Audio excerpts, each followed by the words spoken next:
Assalamualaikum warahmatullahi wabarakatuh. Ketemu lagi dengan saya Karsumpio. Teman-teman, gimana nih kabarnya? Semoga kita semua dalam keadaan sehat semua ya.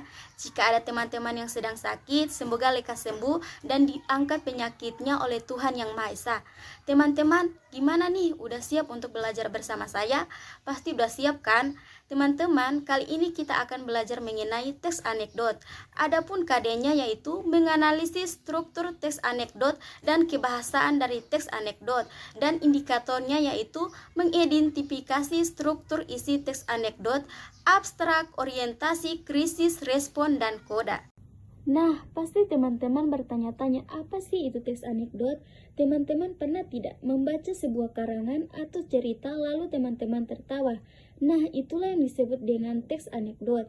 Ya, teks anekdot. Jadi teman-teman, teks anekdot merupakan sebuah karangan cerita atau kisah yang bisa jadi berdasarkan pengalaman hidup seseorang yang ditulis secara singkat, pendek, dan lucu. Dalam teks anekdot biasanya membahas tentang berbagai topik seperti pendidikan, politik, hukum, sindiran, kritikan, dan sebagainya. Sesuai indikator yang tadi saya sampaikan, kita harus mengidentifikasi struktur dari teks anekdot. Artinya kita harus mencari atau menemukan struktur dari teks anekdot. Nah teman-teman, struktur dari teks anekdot terdiri dari abstrak, orientasi, krisis, respon, dan koda. Abstrak, bagian pendahuluan teks anekdot yang memberikan gambaran umum mengenai cerita singkat tersebut. Orientasi, bagian teks anekdot yang memberikan gambaran mengenai latar belakang alasan cerita singkat tersebut terjadi, yang menjadi penyebab utama terjadinya krisis.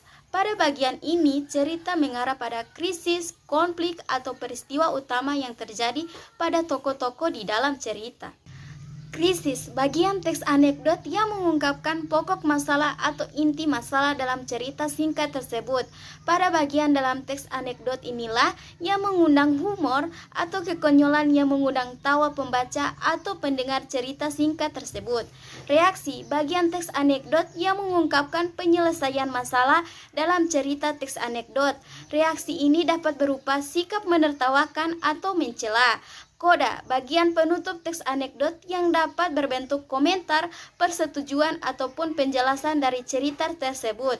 Keberadaan koda dalam teks anekdot merupakan opsional, jadi bisa ada ataupun tidak ada. Agar teman-teman lebih paham lagi mengenai struktur dari teks anekdot, coba teman-teman perhatikan contoh teks anekdot yang berjudul Aksi Maling Tertangkap CCTV. Seorang warga melapor kemalingan.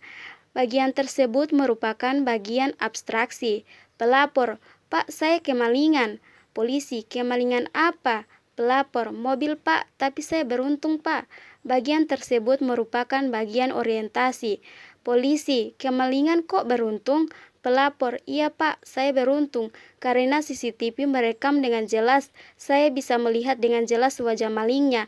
Polisi, sudah minta izin malingnya untuk merekam? Bagian tersebut merupakan bagian dari krisis. Pelapor, belum. Polisi, itu ilegal, Anda saya tangkap. Bagian tersebut merupakan reaksi. Baiklah teman-teman, sampai di sini dulu pembelajaran kita hari ini. Semoga teman-teman paham dengan apa yang kita pelajari hari ini. Semoga ilmunya bermanfaat. Terima kasih. Sampai jumpa di pembelajaran selanjutnya. Dan wassalamualaikum warahmatullahi wabarakatuh.